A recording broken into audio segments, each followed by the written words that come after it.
Dito yata yung sinasabi ni pare na may rent a car daw eh.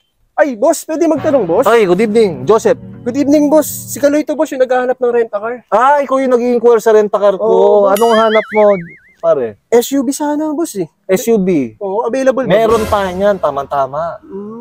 Anong available na color, boss?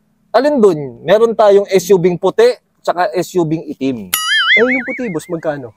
SUV puti, Oo, boss. 2,000 pesos, walang driver yun. 2,000. Yung itim, boss, na ano?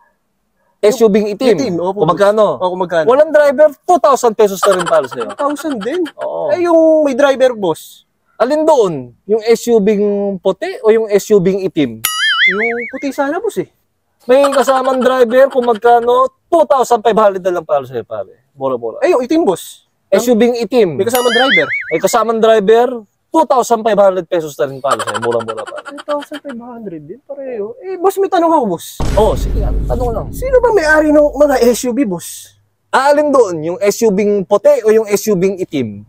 Yung puti, boss. Yung SUV puti. Oo. Ang may-ari nun ako. Sa akin yun. Ito? Eh, yung itim na SUV, sino may-ari, boss? SUV itim. Ang may-ari rin nun. Ako. Ako.